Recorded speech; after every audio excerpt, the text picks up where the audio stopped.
स्वागत है आपका अपने चैनल वेल्थ वर्ल्ड में। आज हम जानेंगे ओरिएंट इलेक्ट्रिक के बारे में। ओरिएंट इलेक्ट्रिक करती क्या है और किस फील्ड में इसकी सबसे ज़्यादा पकड़ है। बेसिकली ये फैंस बनाती है और यहाँ पर आप देख सकते हो Orient electric is the largest manufacturer and exporter of fans in India with more than 60% share in export. सबसे ज़्यादा मैन्युफैक्चर करने वाली और सबसे ज़्यादा 60% शेयर मार्केट कैप्चर करके रखी हुई है। बाहर अराउंड 35 कंट्रीज़ में ये एक्सपोर्ट करती है। कुछ सर्टिफिकेशन है इनके नाम। Fans is rated as a star export house and star performer में fan has also been awarded the star performer. कहती क्या है, देखिए आप होम अप्लायंस में बहुत सारे डिफरेंस कैटेगरी है।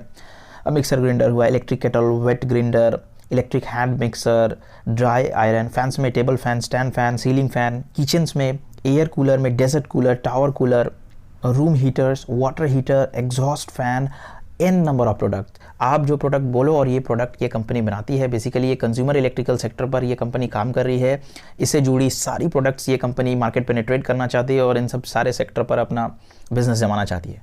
एलईडी कंज्यूमर ल्यूमिनरीज के फील्ड में भी ये है, जो कि strip light, street lights, spot lights, panels, LED products and more LED products. तो बेसिकली ये एक डाइवर्सिफाइड पोर्टफोलियो रखती है fans, lighting, home appliances and switch gears की कैटेगरी में। और ये मुझे सबसे खास बात इस कंपनी के बारे में लगती है कि ये रिसर्च एंड डेवलपमेंट पर बहुत ही ज़्यादा ध्यान देती है। और मैं एक बात बता देना चाहता हूँ कि जब मैं देख रहा था तो इस कंपनी की मैनेजमेंट बहुत ज़बरदस्त है। बहुत ज़बरदस्त एक्सपीरियंस मैनेजमेंट इस कंपनी के पास है, जो इस कंपनी को बहुत ऊपर तक लेकर जाएगी। इसके कुछ फंडामेंटल्स पर बात करते हैं। मार्केट कैप है 5,700 करोड़ का। मिड कैप कैटेगरी पर इसे रखा जा सकता है, स्मॉल कैप के अराउंड ही है। करंट प्राइस जो है इसका 269 के अराउंड चल रहा है। प्राइस टू अर्निंग रेशियो 61 है। बुक वैल्यू 16 की है। Dividend 0.43%। Return on capital employ 29%, काफ़ी अच्छी बात है। रिटर्न ऑन इक्विटी जो कि है 23%, काफ़ी अच्छी बात है, बहुत अच्छा। प्रॉस तो ठीक है, कॉन्स में देखेंगे। Stock is trading at 16 time of its book value. देखिए पीई थोड़ा सा महंगा है। और मैं एक बात बता देना चाहता हूँ कि कभी भी आप कोई भी सिमिलर सेक्टर में कुछ इंडस्ट्रीज़ को कंपेयर करना, तो आपको देखने के लिए ये मिलेगा कि पीई कुछ सेक्टर की, कुछ कंपनीज़ की पीई बहुत हाई होती है। तो ऐसा नहीं है कि स्टॉक की पीई कम है तो उस स्टॉक को खरीद के रख लेना है, माल उठा कर रख लेना है, ये बहुत गलत होगा। ऐसा होता है क्यों ऐसा होता है कि पीई कुछ कंपनीज़ की ज़्यादा होती है? क्योंकि वो एक company as an investor, as a collectively अगर आप देखो तो उस कंपनी के बारे में जो परसेप्शन है मार्केट का वो बहुत ज़्यादा है। इट मीन्स इन्वेस्टर्स को लग रहा है कि ये कंपनी का बिजनेस प्रोस्पेक्ट आने वाले 5-10 साल में बहुत ही तगड़ा है, कंपनी अच्छी प्रॉफिट करेगी 5 से 10 साल में। इसलिए एक अच्छी कंपनी एक अच्छा प्रीमियम डिमांड करती है मार्केट से, एक अच्छा पीई वैल्यू डिमांड करती है मार्केट से। क्यों? क्योंकि उसके पास एक इकोनॉमिक मोट है उस बिजनेस पे। इस टर्म का इस्तेमाल वॉरेन बफेट ने किया था, इकोनॉमिक मोट। और मोट का मतलब है कि एक डिफेंस, क्या अपने कॉम्पिटिटर से ये डिफेंस रखेगी बाजार में, तो ये बेसिकली मोट कहलाता है। कुछ क्वार्टरली रिजल्ट्स की बात करेंगे तो आप यहाँ पर देखना, सेल्स इन्होंने लगातार इंक्रीज़ किया है, हमेशा इंक्रीज़ किया है। और ऑपरेटिंग प्रॉफिट की बात करेंगे तो ऑपरेटिंग प्रॉफिट को भी इन्होंने इंक्रीज़ किया। बस -19 करोड़ का डिप था जून 2020 वाले में। नेट प्रॉफिट की अगर बात करेंगे तो नेट प्रॉफिट को भी इन्होंने यहाँ पर इंक्रीज ही किया है। बस ये जो डिप था जून, कोरोना वायरस के कारण बिजनेस डाउन थी तो यहाँ गड़बड़ी हो गई। एनुअल प्रॉफिट की बात करेंगे तो एनुअल नेट प्रॉफिट भी इन्होंने इंक्रीज़ किया है। एक साल का CAGR -2% है, यानी कि एक साल में इन्होंने -2% का रिटर्न दिया है। बट जब से ये लिस्ट हुआ है 2018 IPO से अराउंड इसका प्राइस था 130। और अगर आप अभी देखो कोरोना वायरस के लॉकडाउन के टाइम में भी यह 130 चला गया था और अभी वहाँ से इन्होंने पैसे को डबल कर दिया है, अराउंड 260 पर ट्रेड कर रहा है, तो ये पैसे को डबल कर चुका है। सेल्स ग्रोथ की बात करेंगे अगर कंपाउंडेड सेल्स ग्रोथ, तो 3 साल में 113% की सेल्स ग्रोथ है। तो ये हाल ही में लिस्ट हुई है कंपनी 2018 में, इसलिए सारा डेटा अवेलेबल नहीं है हमारे पास। बैलेंस शीट की तरफ बढ़ते हैं। बैलेंस शीट में शेयर कैपिटल कांस्टेंट रहा है। रिजर्व्स 335 करोड़ पर है सितंबर 2020 में। दिसंबर 20 की डेटा अवेलेबल नहीं है हमारे पास। और बोरोइंग्स है यहाँ पर 62 करोड़ की। ठीक है, कैश फ्लोज की बात करते हैं तो कैश फ्लोज में ऑपरेटिंग एक्टिविटी पर कैश फ्लो, ध्यान दीजिएगा, कैश फ्लो हमेशा ऑपरेटिंग एक्टिविटी से पॉजिटिव ही रहना चाहिए, क्योंकि इससे पता चलता है कि कंपनी कितना माल बना रही है, कितना पैसा छाप रही है, कैश हाथ में आ रहा है कि नहीं। देखिए कंपनी कभी भी आपको P&L स्टेटमेंट से या बैलेंस शीट में स्टेटमेंट में गड़बड़ी कर सकती है, बट कैश फ्लो को भैया कोई गड़बड़ी नहीं कर पाएगा। कैश फ्लो में छेड़छाड़ करना आसान नहीं होता है, इसलिए कभी भी कितना कैश आ रहा है कंपनी में वो कैश फ्लो से पता चल जाएगा। तो ऑपरेटिंग एक्टिविटी से इन्होंने देखिए कैश फ्लो को इंक्रीज ही किया है। मार्च 2020 में 129 करोड़ रखा है। इन्वेस्टिंग एक्टिविटी का मतलब है कि कंपनी क्या कहाँ कहाँ पैसा इन्वेस्ट कर रही है, जैसे कि कोई डेट फंड्स में इन्वेस्ट कर रही है, डेट इंस्ट्रूमेंट्स में इन्वेस्ट कर रही है, बैंक एफडी में इन्वेस्ट कर रही है। तो अगर पैसा बाहर जाएगा कंपनी से वो नेगेटिव फिगर दर्शाएगा, तो यहाँ पर नेगेटिव जो कि अच्छी बात है। फाइनेंसिंग एक्टिविटी का मतलब है कंपनी अपने कंपनी को चलाने के लिए किस तरह से ये फंड कर रही है, या तो कुछ इशू शेयर कर रही होगी जिसके कारण अगर शेयर इशू करती है तो कंपनी को पैसे मिलते हैं, तो वो पैसा अगर इनपुट आएगा कंपनी के अंदर आएगा तो वो पॉजिटिव फिगर दर्शाएगा। अगर बाहर जाएगा यानी कि किसी लोन को चुका रही है, बोरोइंग्स को चुका रही है, तो एक अच्छी बात है जो कि नेगेटिव फिगर दर्शाएगा, जो कि यहाँ पर बढ़िया है। प्रोमोटर्स की बात करेंगे तो प्रोमोटर्स की होल्डिंग जो है 38.52% पर कांस्टेंट है। एफआईए डीआईए यहाँ पर अपनी पोजीशंस बनाकर रखे हैं। एफआईए की देखेंगे तो एफआईए ने पोजीशंस को इंक्रीज किया है डेक 20 में, डीआईए भी अपनी पोजीशन को इंक्रीज किया है। पब्लिक में डिक्रीमेंट आया है, पब्लिक बेची होगी तभी डीआईए और एफआईए खरीदी होगी, राइट, ठीक है। बस एक चीज़ यहाँ पर मैं दिखाना चाहूँगा, जो कैश है कंपनी के पास यहाँ पर निकल कर आ रहा है वो है 7 करोड़ का, और डेट है कंपनी पर 98 करोड़ का। मैन्युफैक्चरिंग कंपनीज में मोस्टली डेट पाई जाएगी। आप आईटी कंपनीज को कभी उठाकर देखना, कभी डेट फ्री रहती है। Mostly TCS, Infosys debt free company है क्योंकि अर्निंग्स वहाँ पर ज़्यादा होती है। मैन्युफैक्चरिंग कंपनीज पर हमेशा डेट रहेगी, तो डेट रहेगी तो क्या नहीं लेना चाहिए कंपनी? ऐसा कोई बात नहीं है, डेट नहीं है तो नहीं लेना चाहिए। यहाँ पर हम चेक करेंगे डेट टू इक्विटी रेशियो को। Debt to equity ratio company की 0.28 है, यानी कि अपने कर्ज को अच्छे तरीके से ये कंपनी चुका रही है, तो ये 1 से ऊपर नहीं रहना चाहिए, और 0.8 से भी नीचे रहता तो मैं इसे अच्छे मान के चलता हूँ, बट ये बहुत नीचे है, 0.28 है, तो बहुत अच्छी बात है। तो कोई डरने वाली बात नहीं है कि कंपनी बैंकरप्ट हो सकती है, अच्छे तरीके से डेट को चुका रही है।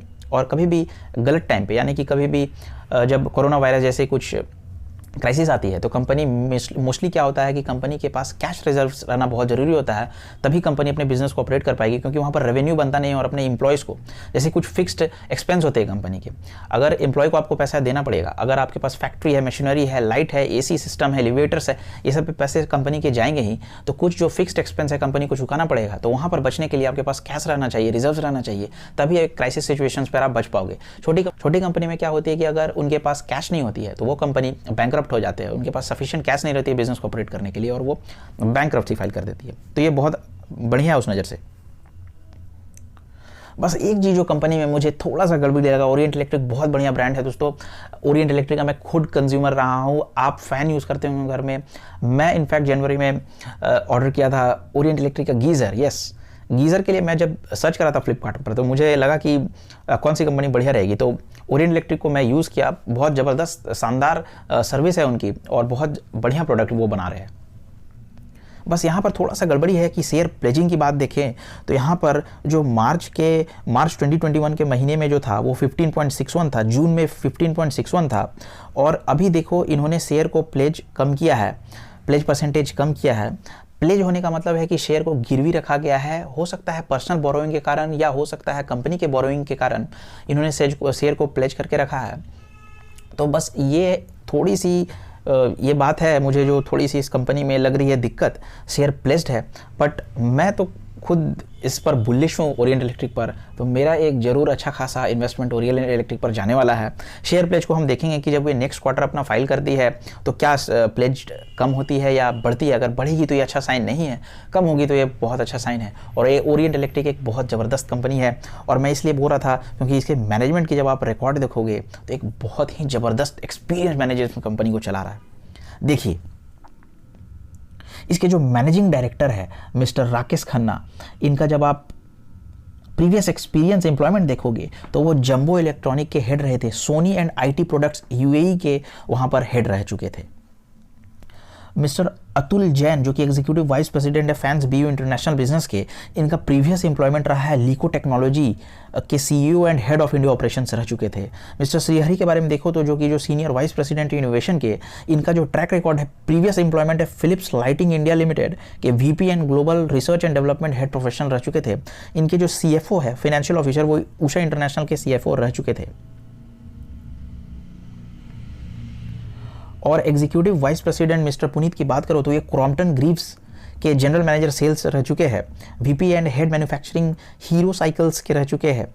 और एसबीयू हेड जो है switch gear and wiring accessories के जो प्रीवियस एम्प्लॉयमेंट इनका देखो मिस्टर अशोक का, तो ये हेवेल्स इंडिया प्राइवेट लिमिटेड के वाइस प्रेसिडेंट। अब दोस्तों पूरे इलेक्ट्रिकल इंडस्ट्री के आपको दिग्गज मैनेजमेंट आपको इस कंपनी में काम करने के लिए मिल रहे ओरिएंट इलेक्ट्रिक पर, तो आप बताओ ये बिजनेस कहाँ जाने वाला है। मानता हूँ कि शेयर प्लेस्ड है, बट शेयर प्लेज में आप नोट करना कि कहाँ पे ये डिप मार रहा है, प्लेजिंग कहाँ पर कम हो रहा है, जहाँ कम होगा माल उठाना स्टार्ट कर देना।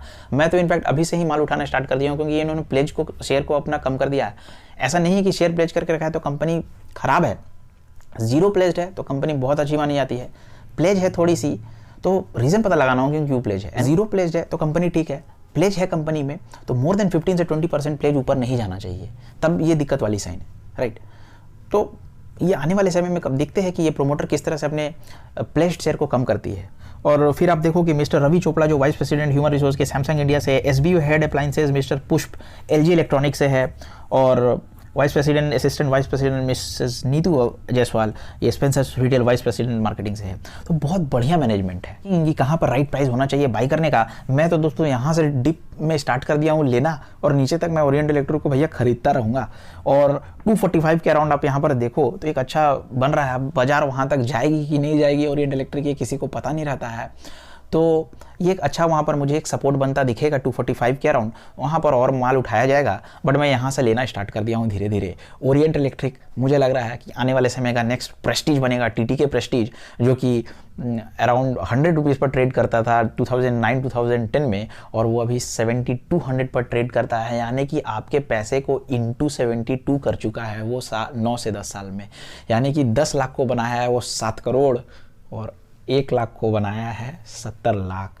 तो दोस्तों आप सोचो क्या पोटेंशियल होता है इक्विटी इन्वेस्टमेंट का। अगर आप कंपनी को पहले पकड़ लेते हो, म्यूचुअल फंड से पहले, एफआईआई से पहले, डीआईआई से पहले, और आप विजनरी रहते हो कि कंपनी अच्छा करने वाली है आने वाले 3 साल 5 साल में, उस कंपनी का एक अच्छा इकोनॉमिक मोट है, तो दोस्तों वो कंपनी आपको, मैं बता नहीं सकता हूँ कि क्या आपको रिटर्न मिलेगी।